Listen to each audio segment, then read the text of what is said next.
الذي خلق الإنسان وكرمه وعلمه من البيان ما لم يعلم فسبحان الذي لا يحصى امتنانه باللسان ولا بالقلم نشهد أن لا إله إلا الله وحده لا شريك له الذي أرسله بالحق بشيرا ونذيرا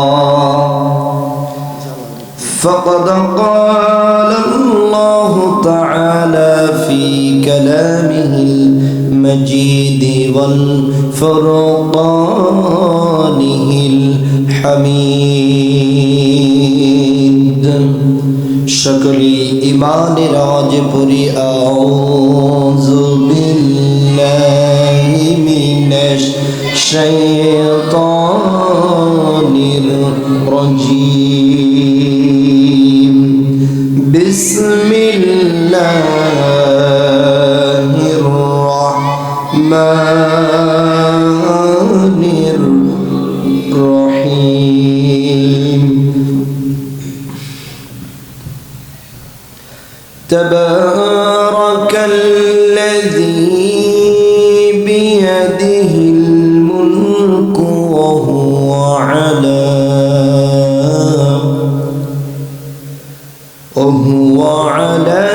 كل شيء قدير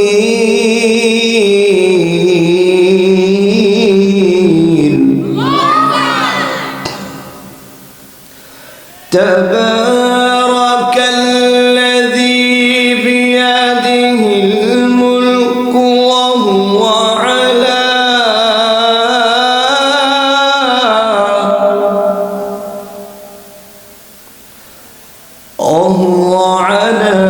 كل شيء قدير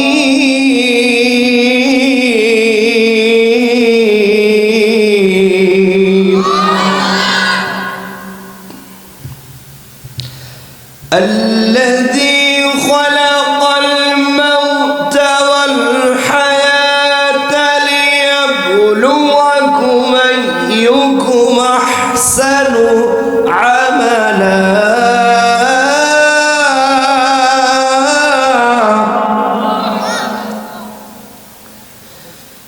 الذي خلق الموت والحياة ليبلوكم أيكم أحسن عملا وهو العزيز الغفور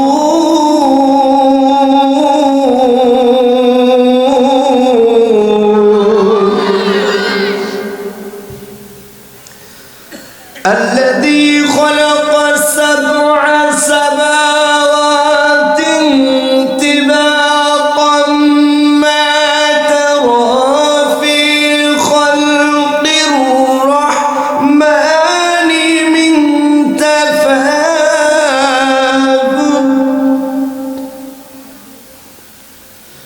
فارجع البصر هل ترى من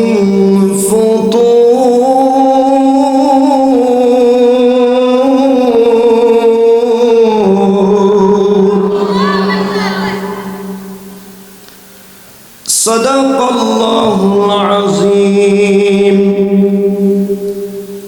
قال رسول الله صلى الله عليه وسلم لا يؤمن أحدكم حتى أكون أحب إليه من والده وولده والناس أجمعين يا أيها الذين آمنوا صلوا عليه وسلموا تسليما اللهم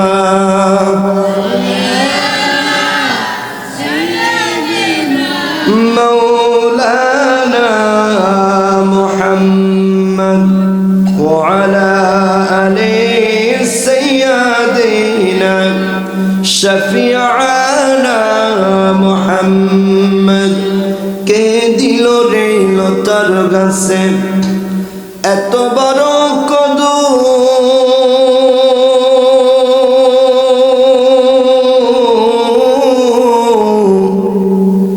কারো আদেশে মৌমাছিরা মৌচাকে দেয় মধু কথা বলেন ঠিক কিনা মৌমাছি যে সুন্দর করে তার এই ছোট্ট জিহিন দিয়ে ইঞ্জিনিয়ারিং প্ল্যান করে যেইভাবে করে মৌমাছি তার বাসাকে বানালো সে কি কোনো বিশ্ববিদ্যালয়ে পড়েছে কোনো ইঞ্জিনিয়ারের কাছে ইন্টার্নি দিয়েছে কোথাও তিনি বিদ্যা অর্জনের জন্য সময় ব্যয় করে নাই বরং তার জিহিনের মধ্যে ইঞ্জিনিয়ারিং প্ল্যান আর কোন ফুলের রস মিষ্টি হবে মধু হবে কোন ফুলের রস মধুর জন্য উপযোগী এই জিহিন আল্লাহ তার ভেতরে দিয়েছেন জোরে বলেন আল্লাহু আকবার কে দিল রে লতার গাছে এত বড়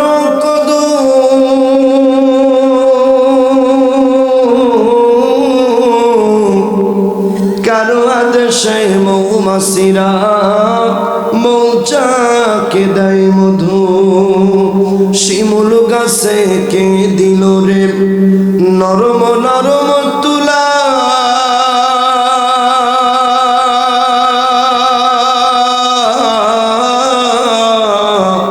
কারো আদেশে চতুর মাসে জমিন মাঝে ধুলা মরিচ গাছে কে দিল রে মরিচ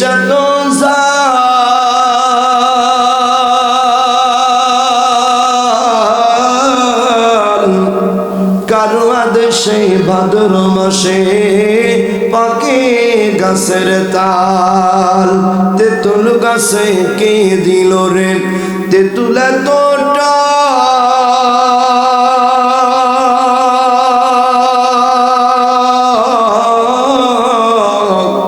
কাউয়া কেন কালো ভাই রে সাদা কেন বাঘ লতার গাছে কে দিল রে এত বড় কদম কারো আদেশে মৌমাছিরা মৌচাকে দেয় মধু ঝিনুক মাঝে কে দিল রে মুক্তামণি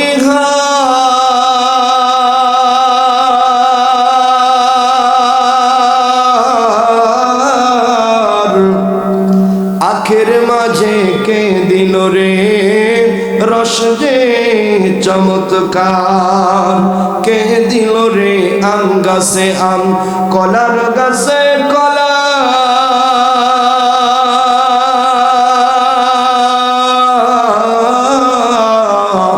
পানির মাঝে ভাসমান জমিন কে করিল সুজলা সুফলা মাঠের পরে কে বিছানো সবুজ শ্যামল ছবি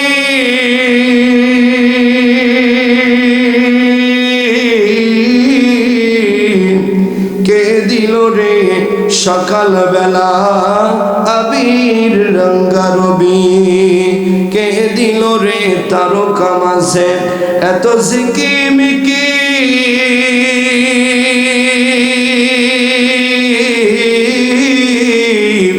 রামধনুকে কে সাজালো ভিন্ন রঙে মাখামাখি কে দিল রে ময়না পাখির কণ্ঠে এত কথা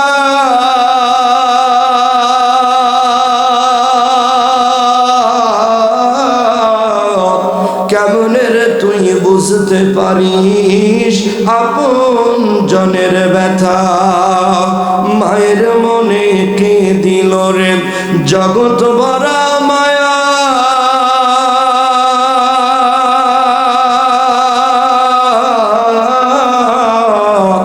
প্রচণ্ড রোদে গাছের নিচে কারো আদেশে ছায়া মাঠ ভরা ওইকে দিল রে সরিষায় ফুরা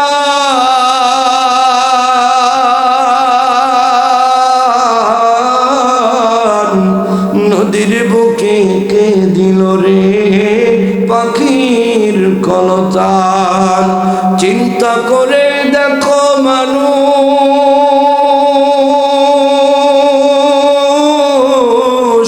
এসব আমার আল্লাহ তাআলার দান লা ইলাহা আল্লাহ হালাল করে দিয়েছেন শরিয়ার কোন বিধানকে যখন তিনি না বলেছেন আল্লাহ হারাম করে দিয়েছেন যার যাত্রা দুনিয়ায় শুরু হয়েছে এই যাত্রার সমাপ্ত আল্লাহর আরশ মুআল্লায় হয়েছে কোন সুবহানাল্লাহ সেই নবীর শানে দরুদ ও সালাম সকলেই বলি সাল্লাল্লাহু আলাইহি ওয়াসাল্লাম আমি আপনাদের সম্মুখে একটি সূরা থেকে কয়েকটি আয়াতে কারিমা তেলাওয়াত করেছি ইনশাআল্লাহ সেখান থেকে কিছু কথা হবে আপনারা কি শুনতে রাজি আছেন এখানে যারা নাই মাইকের আওয়াজ তারাও শুনতেছে এখানে বসার যেই ফজিলত ফাঁকে থেকে সেই ফজিলত পাওয়া যাবে কথা বলেন এখনো যারা এদিক সেদিক ঘোরাফেরা করছেন বাড়িতে আছেন চলে আসেন মেহেরবানি করে আমরা অল্প কিছু সময় কথা শুনব বছরের একটা দিন এই দিনটাকে যদি আমরা বিসর্জন না দিতে পারি সময়টুকু যদি কোরআনের জন্য ত্যাগ না করতে পারি তাহলে আমার আপনার ইসলামের জন্য কি ভূমিকা থাকবে বলেন সাহাবায়ে কেরাম দ্বীনের জন্য ঈমানের উপরে মেহনত করেছে একটানা 13 বছর কয় বছর আর আমার আপনার ঈমানের মেহনত তো দূরের কথা গোটা জিন্দেগির ভিতরে 13 মিনিটের ফিকির নাই যে কিভাবে আল্লাহকে পাওয়া যায় কথা বলেন ঠিক কি এরকম আমাদের সেই রকম টেনডেন্সি থাকতে হবে যে না এই কোরআনের জন্য কিছু সময় আমি ব্যয় করব বাইতুল মামুর জামে মসজিদের উন্নতি কল্পে বিরাট ইসলামী জালসা ডাকঘর একদন্ত জেলা পাবনা গ্রাম জয়কৃষ্ণপুর প্রধান বক্তা হিসাবে কিছুক্ষণ পরেই তাশরীফ নিয়ে আসবেন আমার প্রিয় ভাই হাফেজ হযরত মাওলানা জহুরুল ইসলাম জিয়াদি সাহেব এবং বাদ মাগরিব থেকে পর্যন্ত আমার যে মহব্বতের ভালোবাসার মানুষগুলো আলোচনা করলো আল্লাহ সকলের কণ্ঠকে দ্বীনের জন্য দারাজ করে দিক সকলে বলি আমিন এবং অতিথি হিসাবে যারা এখানে উপস্থিত আছেন এবং সাক্ষাৎ দিয়ে চলে গিয়েছেন আল্লাহ সকলের মনের নেক মাকসাদকে পূরণ করুক সকলে বলি আমিন জান্নাতে যাওয়ার জন্য যে উসিলা তালাশ করবেন আল্লাহ দুনিয়া থেকে সেই ধরনের উসিলামূলক আমলের সঙ্গে সংযুক্ত থাকার তৌফিক দিক সকলে বলি আমিন আমি যে সূরাটি তেলাওয়াত করেছি সূরার নাম সূরাতুল মুলক জোরে বলেন নাম কি আমি কি আপনাদের অচেনা কেউ নতুন কেউ আমার যারা শ্রোতা হয় তাদের অলরেডি বানানোই থাকে তার যে ক্যাপাসিটি কথা শোনার যে মন মানসিকতা তার যে আগ্রহ তার যে কি ইচ্ছা আকাঙ্ক্ষা এই অনুযায়ী আমি কথা বলি যে আমি কথা বলবার শ্রোতা ঘুমাবে ওই ধরনের আলোচক আমি না আপনারা সকলেই জানেন ছোট থেকে আমাকেই মানুষ করতেছেন আপনারা আমি কেমন কথা বলি আর আপনারা কেমন ভালোবাসেন সেটা আপনারা জানেন যারা আসে নাই তারাই প্রমাণ দিচ্ছে এখন ঠিক কিনা তাহলে সূরার নাম সূরাতুল মুলক যেটা বলেন নাম কি সূরাতুল মুলক মুলক মানে রাজত্ব মুলক মানে কি রাজত্ব এই মুলক সূরাটি নাজিল হয়েছে মক্কায় কোথায় মক্কায় নাজিল হয়েছে সূরাটির তারতম্য ক্রমিক নং হচ্ছে 67তম সিরিয়াল কোরআনুল কারীম আপনি খুললে সিরিয়াল অনুযায়ী এর অবস্থান হচ্ছে 67 জোরে বলেন কত 67তম এবং আয়াত সংখ্যা 30টি। জোরে বলেন কয়টি? 30টি আয়াত বিশিষ্ট একটি সূরা। সূরার নাম সূরাতুল মুলক, অবস্থান 29 পারা, নাজিল হয়েছে মক্কায়। তার প্রথম কিছু আয়াত, সেখান থেকে আমাদের আলোচনা হবে ইনশাআল্লাহ। আল্লাহ রাব্বুল আলামিন দুনিয়ার মানুষকে বিজয় দিয়েছেন কোরআন দিয়ে। জোরে বলেন কি দিয়ে? দুনিয়াকে বিজয় করেছেন কোরআন দিয়ে। জান্নাতে মানুষ যাবে কোরআন দিয়ে। আর দুনিয়ার মানুষকে বিজয় দিয়েছেন এই কোরআনের সংস্পর্শে এসে ঈমান এনেছে, ওই ঈমান আর তাকওয়ার বিনিময়ে, সংখ্যার আধিক্যের বিনিময়ে নয়। কথা কোন ঠিক কিনা? ভাবছেন এখানে অল্প কিছু লোক আমরা বসেছি, মনে হয় ফজিলত কমে গেল? না, জনসংখ্যা দেখে আল্লাহ বিজয় দেয় না। বারবার একই কথা এসে যায়। যদি জনসংখ্যার আধিক্যে মুসলমানকে বিজয় দেওয়া হতো, তাহলে আল্লাহ রাব্বুল আলামিনের নবী যখন দুনিয়ার জমিনে পদার্পণ করলেন, লাত, মানত, উজ্জা, হুবল, লক্ষ্মী, দুর্গা, সরস্বতী, গাছের পূজা, মাছের পূজায় লিপ্ত থাকা মানুষগুলো অন্যায় অবিচার করতে করতে এমন পর্যায়ে তারা চলে যায়, জোর যার, মুল্লুক তার, লাঠি যার, মাটি তার, পালকি যার, বউ তার, এমন স্লোগানে মুখরিত অন্তর সমস্ত মক্কার মানুষগুলো যখন বিজড়িত হয়ে গেল, ঠিক তৎকালীন সময় আল্লাহ সংখ্যার আধিক্য দেখে নাই। মুসলমানদের যুদ্ধ বদরের দিনে আল্লাহ রাব্বুল আলামিন 313 জনকে বিজয় দিয়েছেন হাজার কাফেরের উপর দিয়ে। কোন আল্লাহু আকবার। তাহলে বিজয় দেওয়ার মালিককে? শর্ত কি সংখ্যা বেশি হতে হবে নাকি ঈমান হতে হবে? সংখ্যার আধিক্যে যদি কম হয়, ঈমান আর তাকওয়া যদি বান্দার থাকে, আল্লাহ রাব্বুল আলামিন তাদেরকে বিজয়ের তালিকায় উত্তীর্ণ করে দেয়। বলেন সুবহানাল্লাহ। তাহলে যেই কোরআনুল কারীম দিয়ে কথা শুনবো আমরা, এটা আল্লাহ পাকের কিতাব। কার কিতাব? নাজিল করেছেন যার উপরে? মুহাম্মাদুর রাসূলুল্লাহ সাল্লাল্লাহু আলাইহি ওয়াসাল্লাম। এখন কিতাব সম্পর্কে দুইটি মেসেজ আমি দিতে চাচ্ছি। যে এই কিতাব আল্লাহ পাক দিলেন, এটা আল্লাহ রাব্বুল আলামিনের হাবিবকে দেওয়া 4500 মুজিজার একটা মুজিজা। এরকম 4500 মুজিজা আল্লাহ রসুলকে এই তার জিন্দিগিতে আল্লাহ পাক ঘটিয়েছিলেন, যার মধ্যে শ্রেষ্ঠ মুজিজা আল কোরআন। জোরে বলেন কি? আমার কথা হলো, রব্বুল আলামিন জানাচ্ছেন দুনিয়ার মানুষকে শুনে নাও, এই দুনিয়ায় আল্লাহ পাক যত নবী এবং রাসূল দুনিয়ায় পাঠালেন, তাদের প্রত্যেককেই আল্লাহ মৌলিক অনেক কিছু বিষয় দিলেন, যার মধ্যে দুইটা থাকবে। এক নাম্বার হলো আসমানি ওহী, দ্বিতীয় নাম্বার হলো মুজিজা। এই আসমানি ওহী আর মুজিজা দিয়ে নবীদেরকে চূড়ান্ত করে পাঠানো হয়েছে, অথেন্টিক করে পাঠানো হয়েছে। দুনিয়ার মানুষ যেন আল্লাহর নবীদেরকে প্রশ্নবিদ্ধ করে তারা বিজয় যেন হতে না পারে, সেই জন্য আল্লাহ শুধু আসমানি কিতাব দিয়ে ক্ষান্ত হয় নাই, তাদেরকে অলৌকিক মুজিজা দিয়েছেন যেন দুনিয়ার মানুষ বুঝতে পারে।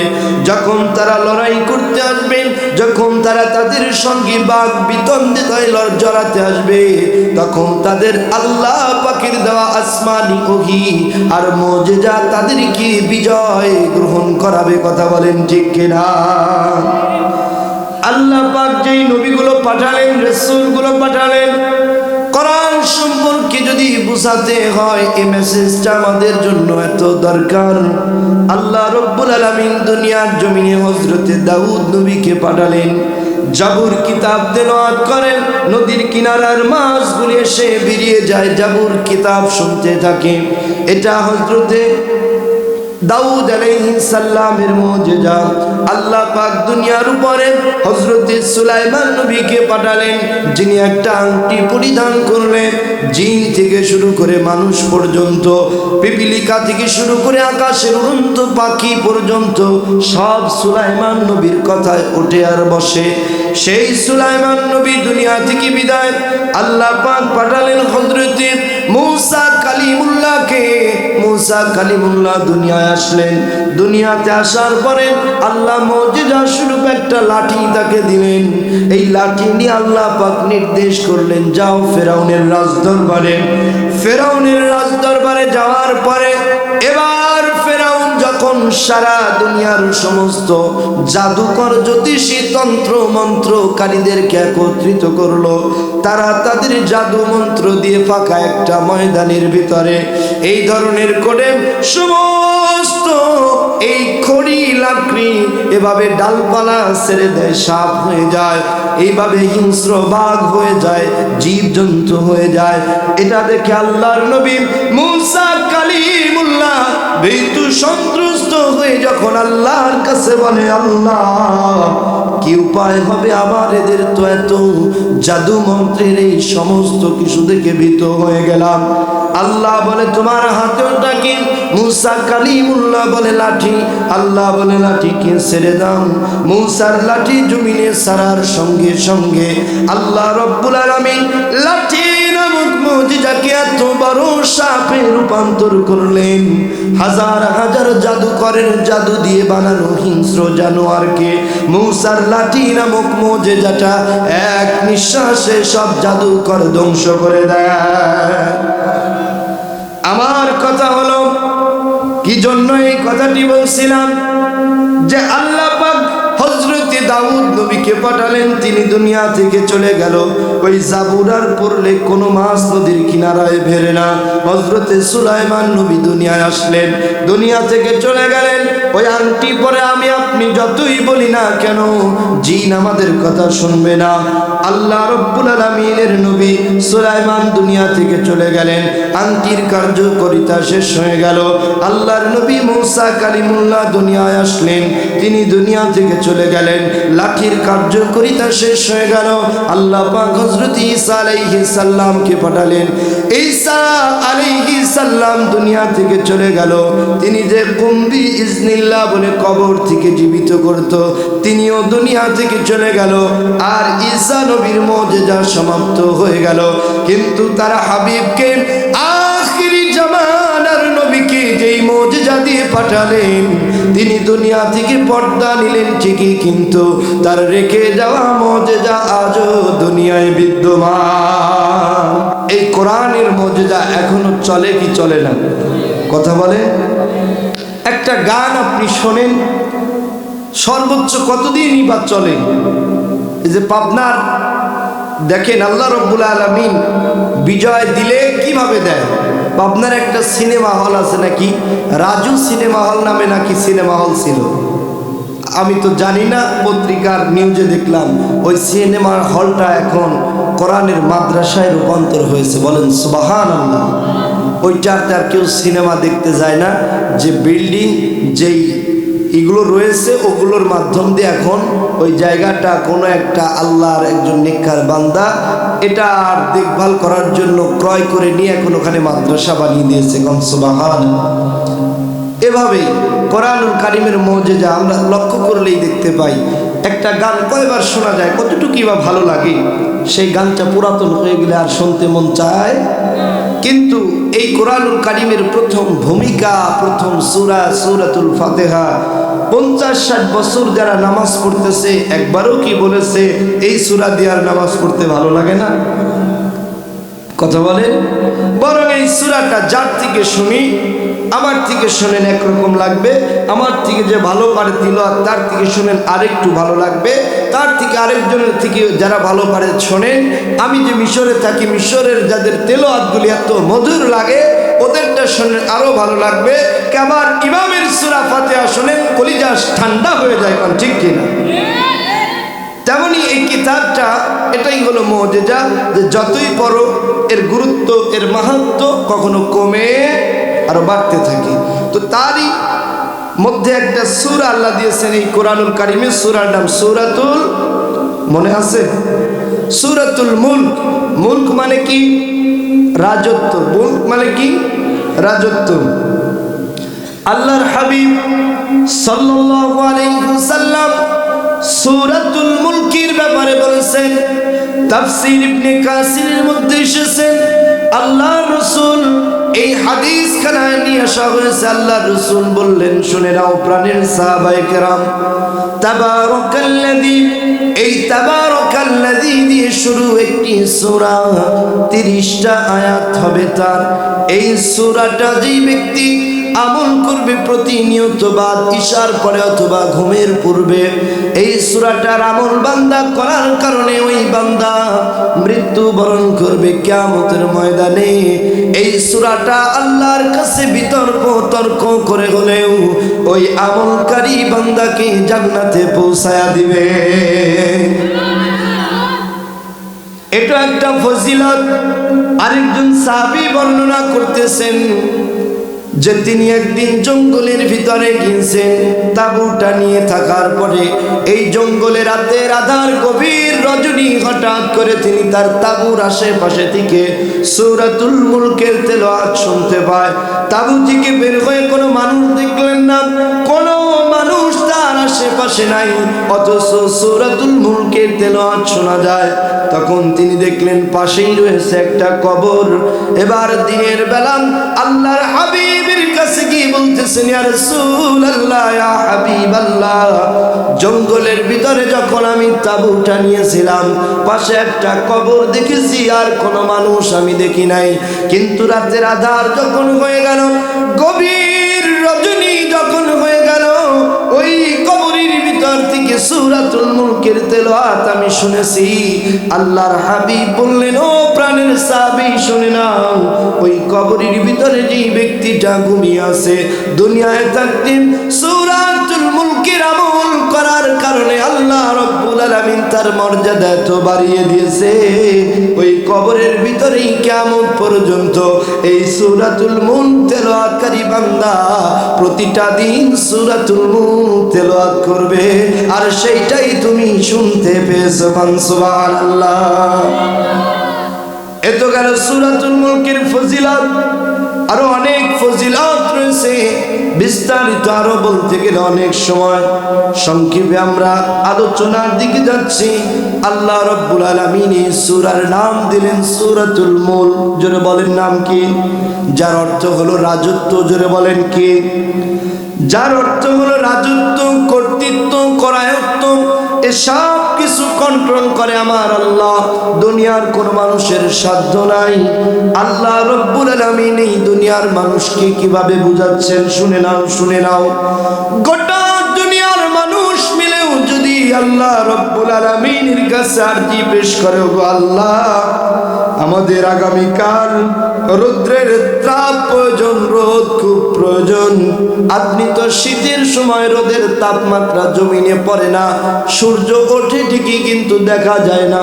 আমরা আজকে বাংলাদেশের 20 কোটি মানুষ মিলে আপনার কাছে আরজি পেশ করি, আল্লাহ আপনি সকালবেলা ওই সূর্যের তাপকে যে নিয়ন্ত্রণ করে ঠান্ডা করে রেখেছেন, আমরা আপনার এই বিধান মানি না। আপনি আমাদেরকে এই বিধান, এই তাপটাকে গরম করে উষ্ণ করে জমিনে দিয়ে দেন। শুধু মানুষ নয়, কিয়ামত পর্যন্ত যদি আল্লাহর এই বিধানের বিরুদ্ধে বান্দাগুলি অবস্থান করে বলে যে সূর্য তো প্রতিদিন পূবে ওঠে, আজকে পশ্চিম থেকে আপনি উঠায় দেন, সারা দুনিয়ার মানুষ আবেদন করলেও আল্লাহর রাজত্বের নীতিমালা পরিবর্তন হবে না। কথা বলেন ঠিক কিনা? আল্লাহ সেইটা বুঝাচ্ছেন, ও দুনিয়ার মানুষ, আল্লাহ রাব্বুল আলামিন যেভাবে ইচ্ছা তিনি দুনিয়াটাকে চালাবেন। এই দুনিয়ার উপরে আল্লাহর বিধান আল্লাহ পাক কিভাবে বাস্তবায়ন করবে শুনে নাও। আল্লাহ রাব্বুল আলামিন সূরাতুল মুলকের ব্যাপারে বলতেছেন, শুনে নাও, শুনে নাও। আল্লাহ পাক এই সূরাটা নাযিল করে জানাচ্ছেন যে তাবারাকাল্লাযী বিয়াদিহিল মুলকু ওয়া হুয়া আলা কুল্লি শাইইন কাদির। আল্লাহ পাক বলতেছেন, শুনে নাও যে দুনিয়ার মানুষ, তাবারাকাল্লাযী, বরকতময় যিনি, বিয়াদিহিল মুলক, তার হাতে, তার কর্তৃত্বে রয়েছে গোটা সার্বভৌমত্বের কর্তৃত্ব। আর আল্লাহু ওয়া আলা কুল্লি শাইইন কাদির, তিনি হলো সর্ববিষয়ে সর্বশক্তিমান। জোরে বলেন আল্লাহু আকবার। তিনি হলেন সর্ববিষয়ে সর্বশক্তিমান। এখন আল্লাহর চাইতে সর্বশক্তিমান আর কেউ আছে? কথা বলে। আমরা দুনিয়ায় অনেক রাজনৈতিক ব্যানারে স্লোগান দেই, সকল ক্ষমতার উৎস জনগণ, বলে কি বলেনি? কথা বলেন। এটা কুফরি স্লোগান। যে দিবে আর মানবে তার ঈমান থাকবে। সকল ক্ষমতার উৎস জনগণ, এই স্লোগান হচ্ছে ফেরাউনের স্লোগান। কার স্লোগান? তিনি বলেছেন যে তোমরা আমাকে প্রভু মানো তাই আমি প্রভু, তোমরা আমাকে প্রভু মানো তাই আমি প্রভু। তো দুনিয়ার মানুষের মধ্যে কখনো ক্ষমতার উৎস থাকতে পারে না, ক্ষমতার উৎস একমাত্র আল্লাহ। যদি বলেন সুবহানাল্লাহ। আল্লাহ বলতেছেন তাবারাকাল্লাযী বিয়াদিহিল মুলক, সমস্ত করায়ত্ত কর্তৃত্ব সর্বময় আল্লাহ পাকের হাতে। অহুয়া আলা কুল্লি শাইইন কাদির, তিনি সর্ববিষয়ে সর্বশক্তিমান। এবার তিনি বুঝাচ্ছেন যে আল্লাহ পাক যে সর্বশক্তিমান হয়ে তোমাদের উপর জুলুম করবে এমন নয়, বরং আল্লাহ আগে বরকতময় তারপরে বিচারক। যদি বলেন সুবহানাল্লাহ। শুরু করেছেন তাবারাকাল্লাযী দিয়ে, যে বরকতময় তিনি, আর শেষ করেছেন অহুয়া আলা কুল্লি শাইইন কাদির দিয়ে, যে সর্ববিষয়ে সর্বশক্তিমান। এখন আল্লাহ পাক যে বান্দার উপরে ইনসাফ ভিত্তিক সবকিছু করে, এটার দৃষ্টান্ত শুরুতে আল্লাহ বরকতময়। আল্লাহ বলতেছেন যিনি বরকতময়। কিময়? কথা বলেন। বরকতময়। আর দুনিয়ার মানুষের উপরে যদি অহুয়া আলা কুল্লি শাইইন কাদির নয়, বরং দুনিয়ার মানুষের শক্তিটা একটা ওয়ার্ড কেন্দ্রিক বা একটা ইউনিয়ন কেন্দ্রিক, একটা থানা কেন্দ্রিক, একটা জেলা কেন্দ্রিক। এই ক্ষমতা পাওয়ার পরেও কি বান্দা কখনো ইনসাফ করতে পারে? কথা কন। রডের বদলে বাঁশ ঢুকায় কি ঢুকায় না? কথা বলেন। এমন বিল্ডিং করে টেকার কথা 100 বছর 20 বছর পরে ঝরে পড়ে। কোন ঠিক কিনা? বাংলাদেশের মডেল মসজিদ বানিয়েছে, বাংলাদেশের যতগুলি মডেল মসজিদ হয়েছে, এই মসজিদগুলির বেশিরভাগ মসজিদ ফাটল ধরেছে, ভেঙে পড়েছে, এমন রেকর্ডও আছে না নাই? কথা বলেন। তাহলে সামান্য ইঞ্জিনিয়ার একটা মসজিদ বানানোর দায়িত্ব পেল, সে ওইটাই সঠিকভাবে পালন করলো না, অথচ সে মুসলমান। আর আল্লাহ রাব্বুল আলামিন সেই মুসলমানের প্রতিপালক, তিনি গোটা দুনিয়ার রাজত্ব করেন। আসমান জমিন নক্ষত্র তারকা রাজি সৃষ্টি যা আছে সবই একই স্রষ্টার। তিনি কখনো বান্দার উপরে বেইনসাফ করে না। করে আল্লাহু আকবার। সেই আল্লাহ বুঝাচ্ছেন তাবারাকাল্লাযী, বরকতময় যিনি, বিয়াদিহিল মুলক, যার হাতে রাজত্ব, অহুয়া আলা কুল্লি শাইইন কাদির, তিনি সর্বময় ক্ষমতার মালিক, সর্বশক্তিমান। জোরে বলে আল্লাহু আকবার। আল্লাহ রাব্বুল আলামিন, আল্লাহ পাক বুঝাচ্ছেন ও দুনিয়ার মানুষ, আমার শক্তি সম্পর্কে তোমাদের ধারণা নাই। আমি কেমন শক্তিমান তোমরা কি জানতে চাও? জানতে চাও? আল্লাযী খালাকাল মাউতা ওয়াল হায়াতা লিয়াবলুয়াকুম আইয়ুকুম আহসানু আমালা। আল্লাহ রাব্বুল আলামিন জানাচ্ছেন, যিনি সৃষ্টি করেছেন মৃত্যু ও জীবন। সৃষ্টি করেছেন কে? মৃত্যু আর জীবন কে সৃষ্টি করেছেন? কথা কয় না। আল্লাহ মৃত্যু আর জীবনকে সৃষ্টি করেছেন। বুঝাচ্ছেন ও দুনিয়ার মানুষ, আমি তো বরকতময় আল্লাহ, আমি তো সর্বশক্তিমান, আবার আমি তোমার মৃত্যু আর হায়াতটাকে সৃষ্টি করলাম। দুনিয়ায় যারা সৃষ্টির দিক দিয়ে আল্লাহর সিফতি একটা গুণ যাদের ভিতরে আছে, নতুনত্ব যারা আবিষ্কার করে, এই মানুষগুলোর জেগেনের ভিতরে যে ব্রেনটা দিয়েছে, এটা আমি আল্লাহ দিয়েছি। মানুষগুলো তার জেগেন দিয়ে যত কিছু দুনিয়ায় আবিষ্কার করুক না কেন, আল্লাহ এই আয়াতের মধ্যে বলেছেন আল্লাযী খালাকাল মাউতা ওয়াল হায়াত, আল্লাহ মৃত্যু এবং হায়াত দিয়ে মানুষকে সৃষ্টি করেছেন। দেখো দুনিয়ার দিকে তাকিয়ে কিয়ামত হয়ে যাবে, সারা দুনিয়ার সমস্ত মানুষের বিদ্যা এক জায়গায় করলেও কোনো মানুষের মতো মানুষ রোবট হাজার বানাতে পারবে, একটা রোবটের ভিতরেও মানুষের মতো জান দিতে পারবে না। কি বলেন? পারবে? কোনো মানুষের মধ্যে জান দিতে পারবে না। আল্লাহর হাবিব যখন কাফের মুশরিকরা বলে যে রূহটা কি, আল্লাহ পাক শিখিয়ে দিয়ে এলেন ইয়াসআলুনাকা আনির রূহ, তারা আপনাকে রুহু সম্পর্কে জিজ্ঞাসা করবে, প্রশ্ন করবে। আপনি বলেন কুলির রূহু মিন আমরি রাব্বিকুম, রুহু হচ্ছে আল্লাহর পক্ষ থেকে আদেশ মাত্র, এর বাইরে আমরা কেউ জানি। সব ঠিক আছে, হাত পা বডি স্ট্রাকচার সব ঠিক আছে, শুধু নড়ে চড়ে না। কি নাই ভিতরে? রুহু নাই। কথা কোন কি নাই? রুহু নাই। আমি কথাটা আগেও বলেছি যে এক বিজ্ঞানী এই রুহু ধরার জন্য চেষ্টা করেছে। কি ধরার জন্য? কথা কয় না, বলে রুহু কিভাবে ধরা যায়। বিজ্ঞানীদের তো বিজ্ঞানের গবেষণার সাবজেক্টের কোনো অভাব নেই। তো রুহু ধরার জন্য একটা মুমূর্ষ রোগীকে হাসপাতাল থেকে নিয়ে গিয়ে একটা কাচের রুমের ভিতরে আটকাছে, যেদিক দিয়ে অক্সিজেন মানে ভিতরে ব্যবস্থা আছে, বাইরের আলো বাতাস ঢুকবে না। কাচের গ্লাসের ভিতরে ঢুকানোর পর এবার ওই ব্যক্তিটা যখন মারা গেল, মারা যাওয়ার পর এই ব্যক্তিটাকে ওজন দিচ্ছে। কি করতেছে? ওজন দিয়ে ধরেন ওজন হয়েছে 60 কেজি, মারা যাওয়ার আগে ওজন দিচ্ছে 60 কেজি। এবার যেই মারা গিয়েছে তখন ওজন দিয়ে দেখে যে 58 কেজি। কয় কেজি? এইবার বলতেছে এই তো রুহু পায়া গেছি, যেই 2 কেজি পাচ্ছি না ওই 2 কেজি রুহু। কিন্তু বিজ্ঞানিক থিওরি হলো কোনো একটা পরীক্ষার ফলাফল দিয়ে কখনো সেটা ফলাফল বিবেচনা করা হয় না। একই পরীক্ষা বারবার করে ফলাফল যদি এক হয় তখন সেটা বিজ্ঞান গ্রহণ করে। দ্বিতীয়বার আবার আরেকটা মুমূর্ষ রোগীকে এনে কাচ ফিটিং ঘরের ভিতরে রেখে, সে মুমূর্ষ কখন যেন মারা যায় ভাব, তার অক্সিজেন ইটি খুললে এমনি মারা যাবে। সঙ্গে সঙ্গে মাপ দিছে, দেখে যে এর ওজন 70 কেজি। কয় কেজি? এইবার এই ব্যক্তিটাও কিছুক্ষণ পর মারা গেল, মারা যাওয়ার পর ওজন দিয়ে দেখে 72 কেজি। কয় কেজি? আগের বার কি হয়েছে? কমছে। এবার কি?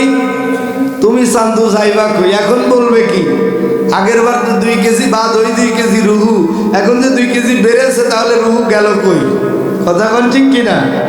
তো এই যে আল্লাহ রাব্বুল আলামিন কুলির রূহু মিন আমরি রাব্বিকুম, আল্লাহর পক্ষ থেকে যে আদেশ ওটাই হলো রুহু। আল্লাহ বলতেছে বান্দা মায়ের গর্ভের রেহিমের ভিতরে যাও, আল্লাহ বলতেছে দুনিয়ায় আসার পর অথবা ভিতরে থাকতেই রুহুটা বেরিয়ে যাচ্ছে, ও তখন লাশে পরিণত হয়ে যায়। কোন ঠিক কিনা?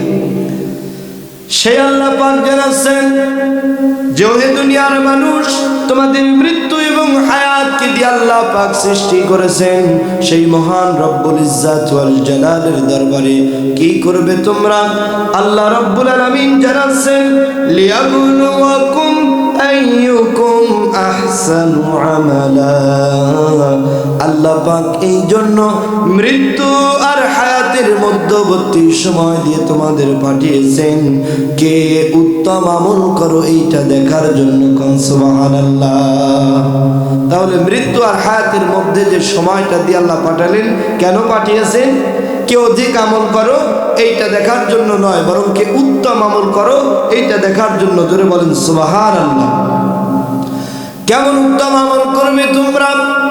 আল্লাহ রাব্বুল আলামিন শিখাচ্ছেন তোমার ব্যক্তিগত জীবন অথবা পারিবারিক জীবন অথবা সামাজিক জীবন, অর্থনৈতিক জীবন, রাজনৈতিক জীবন, সমস্ত অঙ্গনে তুমি আল্লাহর হুকুম যখন মেনে নিবে আর রাসূলের তরিকা অনুযায়ী জীবন চালাবে, তখন তোমার পারিবারিক জীবনটা হবে জান্নাতি জীবন, তোমার সামাজিক জীবনটা হবে জান্নাতি সমাজ, তোমার রাষ্ট্র নিয়োজিত জীবনটা হবে জান্নাতি রাষ্ট্রের মতো, যেইখানে ধর্ষণ, খুন, চুরি, ডাকাতি, রাহাজানি কিছুই থাকবে না। যখন মানুষগুলো কোরআনকে ধারণ করবে আর উত্তম আমলের দিকে ঝুঁকে পড়বে, ওই মানুষগুলো নামাজ কায়েম করবে আর যাকাত কায়েম করবে। সাহাবায়ে কেরামের যুগের মতো হযরত ওমর রাদিয়াল্লাহু তাআলার যুগে যেমন যাকাত দেওয়ার জন্য মানুষ পাওয়া যেত না, আল্লাহ রাব্বুল আলামিনের কথা অনুযায়ী যারা উত্তম আমলে জীবন গড়বে তাদের জীবনেও যাকাত একবার যাকে দেবে, পরের বার ওই ব্যক্তি নিজেই যাকাত দেওয়ার জন্য গরিব মানুষ খুঁজবে। কথা বলেন ঠিক কিনা? কিন্তু বাংলাদেশের যাকাতের সিস্টেমটা কি? বাংলাদেশের যাকাতের সিস্টেম যে ফেস্টুন পোস্টার লাগিয়ে দেওয়া হবে, অমুক ধনীর বাড়িতে যাকাত দেওয়া হবে, যাকাতের সম্পদ আনার জন্য গরিব নারী কি পুরুষ কি একই লাইনে লাইন ধরবে। লাইন ধরার পর এইবার ওই বাবাজিরা এই লুঙ্গি আর শাড়ি নেওয়ার জন্য পর্নের লুঙ্গি আর শাড়ি ছিঁড়ে বাড়ি চলে আসে। ওই ধনির জাকাতের লুঙ্গি পায় না। কথা কন ঠিক কিনা? এটা কখনো জাকাত দেওয়া হতে পারে না, তামাশা। এটা কি তামাশা? জাকাত হলো আকিমুস সালাতা ওয়া আতুজ যাকাত, নামাজ কায়েম করো, জাকাত প্রদান করো, আদায় করো। এটা কিভাবে হবে? যে ব্যক্তি জাকাত খাবে সে আপনার কাছে আসবে না, তার ঠেকা নাই। সে যদি জাকাত না খায়, বলে যে আমি না খেয়ে মারা যাবো, জাকাত নেব না, আর আপনাকে জাকাত না দেওয়ার অপরাধে আল্লাহ জাহান্নামে ঢুকাবে, এই ব্যক্তির ঠেকা পড়ে নাই আপনার বাড়ি এসে লাইন ধরে জাকাত নিতে গিয়ে শহীদ হয়ে যাবে। কারণ ঠিক কিনা? বরং আল্লাহর বিধান কি, আপনি খুঁজে দেখবেন যে কে জাকাত খাওয়ার প্রাপ্য, তাকে গিয়ে আপনি জাকাত দিবেন, তখন আপনার জাকাতটা সঠিকভাবে আদায় হবে। কথা বলেন ঠিক কিনা? হযরত ওমর রাদিয়াল্লাহু তাআলা যখন খেলাফত শাসন আমল, আল্লাহ রাব্বুল আলামিনের নবীর সাহাবীর সময় একটা ব্যক্তি তার পোটলার ভিতরে জাকাতের সম্পদ নিয়ে ঘুরতেছেন। এই জাকাতের সম্পদটা কাকে দিবে, কাকে দিবে? কারণ তখন তো কোরআন দিয়ে সমাজ চলতেছিল, তখন তো কোরআন দিয়ে রাষ্ট্র চলতেছিল, তখন নেতা নির্বাচন হচ্ছিল কোরআন দিয়ে। কোন নেতা হওয়ার যোগ্য, নেতা সমাজ চালানোর যোগ্য, এটা তখন কোরআন দিয়ে দেখা হয়েছে। আর আল্লাহ রাব্বুল আলামিনের হাবিবের সাহাবীর সময় এই ব্যক্তিটা জাকাতের সম্পদ নিয়ে ঘুরে কাকে জাকাত দেব, কাকে জাকাত দেব। 3-4 দিন পার হয়ে যায় মরুভূমির ভিতরে। একজন মানুষকে দেখতে পেয়ে বলতেছেন, ও ভাই, তোমাকে দেখার পরে আমি বুঝতে পেরেছি তোমাকে জাকাতটা দিয়ে আমি দায় মুক্ত হব, আমার জাকাতের সম্পদটা নাও। এবার ওই ব্যক্তিটি বলতেছে, আপনি কি পাগল নাকি? আপনার কাছে জাকাতের সম্পদ কতটুকু?